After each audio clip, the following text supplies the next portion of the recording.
Hello, and welcome to our podcast where the dark corners are.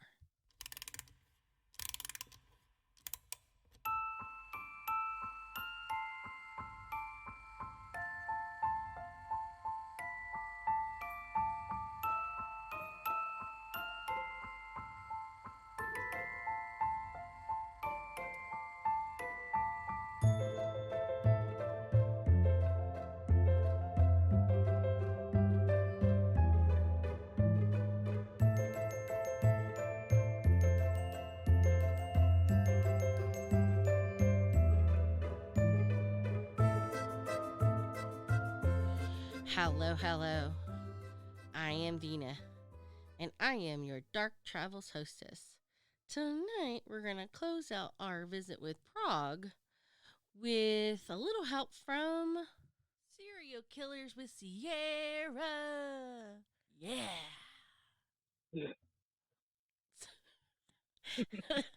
Hello. Hello. How are you? I'm fantastic. How are you? I'm okay. Got the mysterious illness that's going around. Yeah. It tried to kill me. Yeah. And it almost Sucks. did. I mean, oh my God. Ugh. So, but I'm here. I'm alive. You is. So, like I said before, we're closing out our trip to Czechoslovakia, the Czech Republic, with a serial killer? Is that what we're doing? Correct. Okay. So who, what, when, how? All right. So I'm going to apologize in advance. My pronunciation is going to be hot garbage, but it's fine. So tonight I have for you a Ladislav Hojer, also known as the Cowardly Cannibal. The Cowardly Cannibal? Yes. This is a guy? Yes. Okay. He was a Czechoslovakian sadistic rapist, serial killer, and cannibal who murdered 5 women between the years of 1978 and 1981. So this MFer was a trifecta, basically. Oh, correct. Okay. This dude's a little weird. A little? He ate people. Yeah. Okay. I mean, that's a situation, I'm just saying, daughter situation. I'd eat people if I had to. Okay. Never get trapped in a mountain in a car with me, Venus. No, this is your warning. You're saying this out loud. I am. Be prepared. Or bring snacks.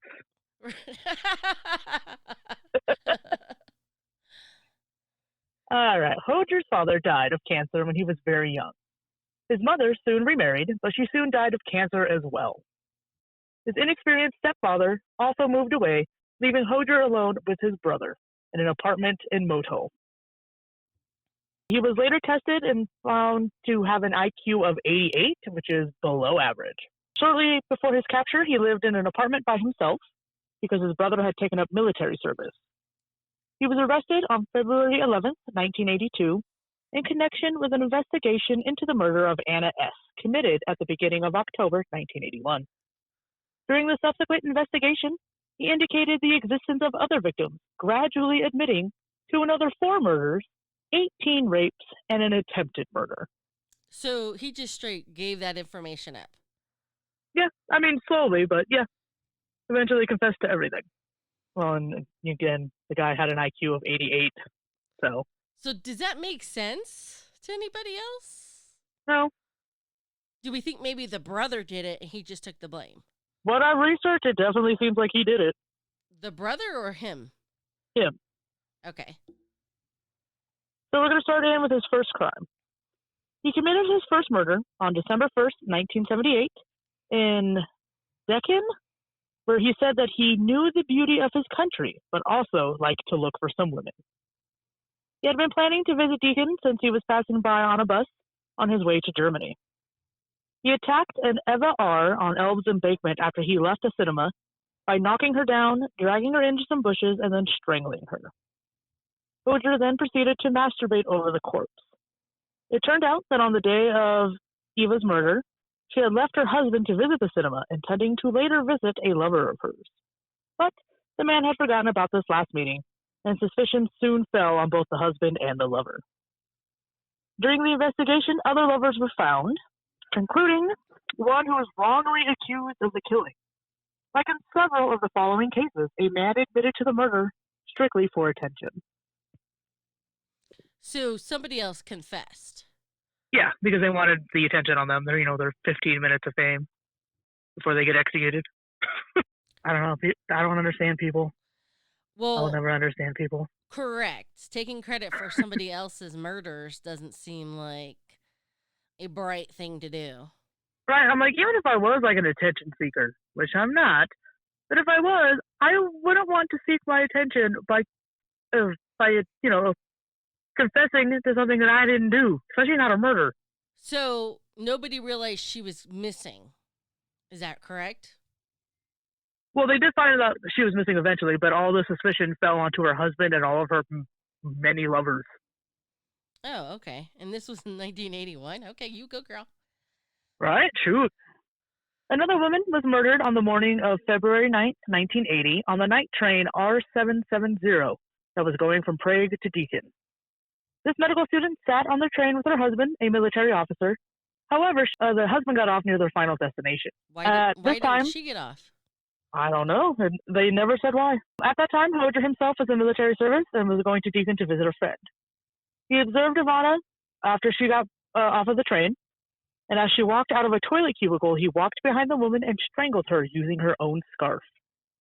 There was not enough space in the cubicle to store the body, hence why he only masturbated for a bit before he proceeded to throw Ivana's body out the window. Of the train? Of the bathroom. Okay. At the station. Okay. Sorry. I mean, that's still, yeah. He disembarked at a station in Utsi Nad Labin, and in about 2 hours returned to Prague on another train. Ivana's body was eventually found around 8 o'clock in the morning by a cleaning service. A witness at UC had spotted a soldier who was in a hurry but could not describe him in detail. Since the other 46 passengers were identified, the soldier became the main suspect.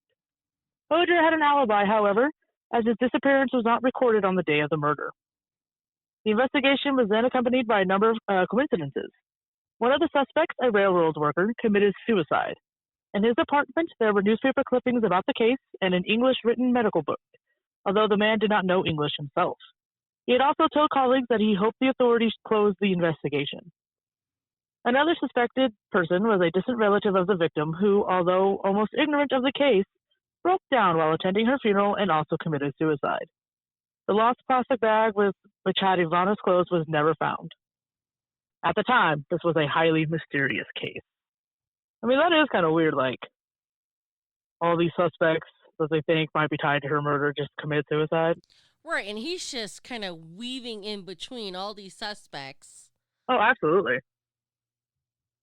And just not even being on, like, the radar at this point. Again, in August 1980, during his military holiday, Hojer went to see a friend, this time in Kosais. He decided to see the Ruzin Reservoir Dam, which was a sought-after recreation site. Due to the bad weather, however, the place was abandoned, except for a lonely woman on the shore who was observing the dam. Unlike his other attacks, Hojer did not even call out to the woman, but the victim fought back. But when she was strangled, he prematurely ejaculated and lost interest. Her body was tied up with some found wire, heavied with a stone, and then thrown into the water. After the act, the tank was flooded. The body was discovered by workers on October 11, 1981, already at a considerable stage of decay. The head and the wrists were non-violently separated from the body. According to the clothing brand Triola, she was a Czechoslovak national aged between 25 and 35 years of age. It was determined that the woman hadn't had any surgeries performed or any major injuries, which prevented the use of medical records to identify her. Due to the inability of Slovak investigators to find out more information, the woman's identity remains unknown to this day. You know, it's disgusting that he's done this, but it's even worse that they don't even have a name for her. So right. You said that the head and hands were removed? Yes, they were non-violently, so I guess like just because of the stage of decay that she was in. Okay. Because of the water. So they don't have the ability to take a picture and be like, this is what we think she could have potentially looked like. Nope. She was too far into decay for any kind of identifiable features, I guess. On January 30th, 1981, he arrived in the morning to Brno and traveled all day. By about 3 o'clock in the morning, he came across the attractive Ivana M. at a tram stop as she was returning from a local zoo. He tried to talk to her, but Ivana ran away. Hojer shoved her to the ground and dragged her to a local park where he tried to rape her, but then proceeded to stab and finally strangle the woman. He then cut off her breast and genitalia with a scissor blade, which he took home in a plastic bag. He placed the breast out on the tabletop, penetrated his penis into the genitalia that he had cut off, and then put the remains in the refrigerator. After about a week, he cooked them in salted water and tried to eat some of the devilish mustard and horseradish. But the dish did not taste good, so he flushed the remains down the toilet. Oh my God. So he's escalating his crimes here. Oh, absolutely. It went from 0 to 100 real quick. The victim has suffered 39 stab wounds, and her wallet, jewelry, and watch were all stolen. The first suspects were part of a large Greek community that Ivana often met up with. Later on, a Jordanian student admitted to the murder before he attempted to commit suicide. In a subsequent interrogation, he said that he had admitted gruesome killing in order to divert attention from his academic failures, thus heavily damaging the reputation of his family. I would rather be known as a flunking student than to be known as a murderer. Yes. I mean, where's the logic? There is none. My grades are doing really bad. Here, let's distract with this murder. You know, there's a lot of stupidity in the world. Oh, yeah. College is stressful, man. Yes, I know. His last murder was committed on October 3rd, 1981, at 12 o'clock near the victim's residence near the bridge over Polski Potok in Prague. Hojer wandered around the premises for at least an hour before he passed by 51-year-old Anna S., who was returning from an evening concert. Because of her good looks, he considered her younger and tried to pursue Anna to have sex. The conversation was limited to 4 sentences, after which the woman had her dress and stockings slit with a knife before being raped. Finally, Hojer pulled her stockings over her head and strangled so she couldn't identify him. He then threw her overcoat over her head so nobody except the killer and the investigators would know the cause of death. Her cry was heard by a large number of witnesses, but nobody connected it to a violent sexual assault. I mean, that's like, why wouldn't you hear somebody screaming? Because that's normal, right? Right. You hear violent screaming, you're like, oh, it's just someone screaming. No need to going back. It's not like they're looking at their phone in 81. Right? I was going to say, I'm like, go back to Netflix, but Netflix wasn't around in 81. Not even baby Netflix. Not even baby Netflix. Shoot. The body was discovered by a random passerby who wanted to relieve himself in the bushes. This is the only murder that worried Hojer, as he then proceeded to walk 300 meters from his residence and went to work at his job at a glass-blowing workshop. He was afraid that people would notice something and discover the killer. He even admitted to the murder several times in his favorite pub, but nobody took him seriously. That sounds like the co-ed killer when he confessed to the cops that he did it, and they were like, "Oh, Ed, you're a funny guy." Right, you wouldn't do this. Like, why? You all are believing all these other people that are confessing to it. Shit. Only by lucky coincidence, by a young girl sitting drunk at a curb next to a tram stop, she survived an attack by Hojer. He dragged her into a nearby park where he then stripped the girl and tried to rape her. However, he had an erection problem and hence forced oral sex on her instead. He also pushed various objects into her vagina and asked her to put her hand there. The girl was covering her mouth at all times and was pushed by the neck, losing consciousness several times. The girl eventually managed to persuade Hojer to continue at her home where no one would disturb them. She asked him to dress her up and because she could not go out naked on the street. So he let her go and put her clothes back on, but the girl pushed him away and ran down the street. Hojer caught and then knocked her to the ground several times before proceeding to hit her head on the pavement. Her shouting was heard by a policeman who leaned out of his apartment window and shouted, "You will leave her," at the assailant. The would-be killer mocked the wounded girl and then fled. So everyone hears the woman screaming at the park and they're like, "Oh, it's nothing." But a cop inside his own apartment It's like, what the fuck is that noise? And like, hey, you need to leave her alone. And that's what scares the guy off? Okay. And that's what scared him off. Yeah. He was arrested on the basis of the testimony of a mentally ill patient who admitted to the murder of Anna S. But the investigation later revealed that he had been securely behind bars the entire time. But the man knew how she was murdered, which was still unpublished information. Finally, the patient told the authorities that his friend showed him the scene of the crime and told him how Anna was killed. That friend was Hojer, who thereafter admitted to the murder. Later, particles of cloth from his trousers were found, along with other things, as well as his blood type, coinciding with the saliva and sperm samples secured at crime scenes. Hojer also possessed a knife which he had used to cut up his victim's garments.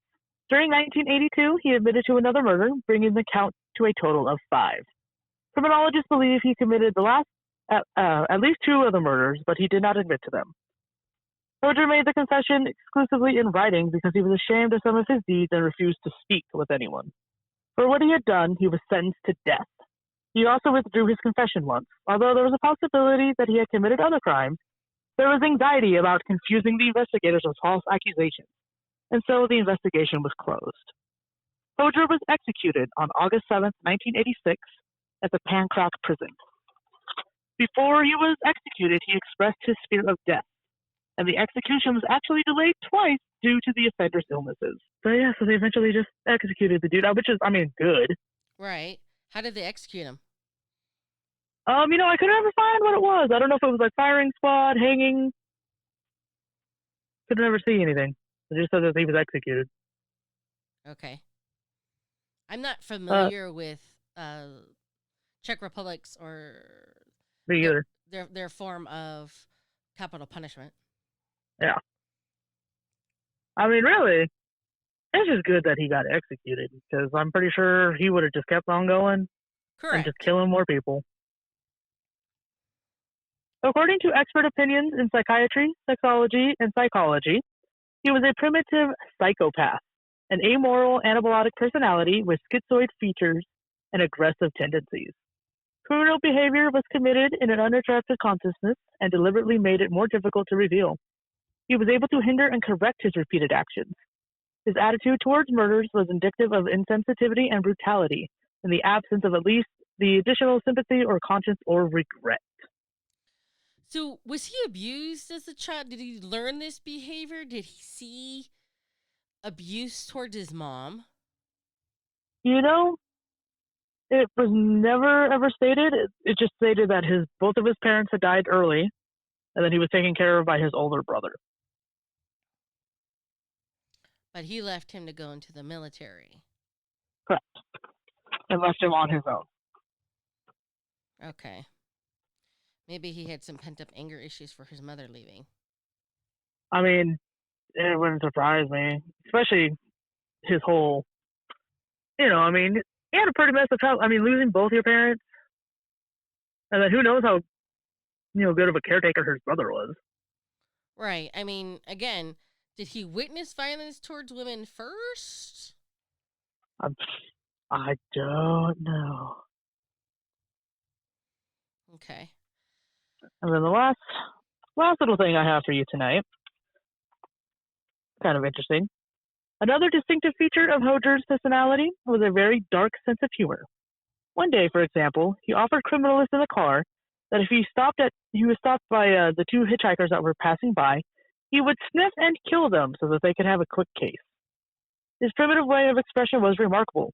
He used terms like, "I took her oxygen, I caught her by the mouth, she remained in my hands, I did not care that she was drunk, especially when she had a good skeleton," etc.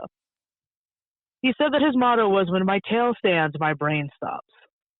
He did not admit to imminent death penalty until the last moment, and even enjoyed his stay in custody. It was the first time in his life that he became the focus of someone's interest. So, the thing is, do I think some people are born bad? Yes. Yeah. Do I think to some degree there is an element of learned behavior? Absolutely. That's the argument of nature versus nurture. You understand? Mm-hmm. I don't know. It just seems so weird. How old was he when he first started killing? Let's see. He was born in 58, and his first murder was 78. So 20? Okay. So, I mean, he's young. Yeah. Did he ever have like a healthy relationship with anybody? Nope. Okay. Okay. Well, all right. I mean, that's pretty much it. The guy was executed. He was.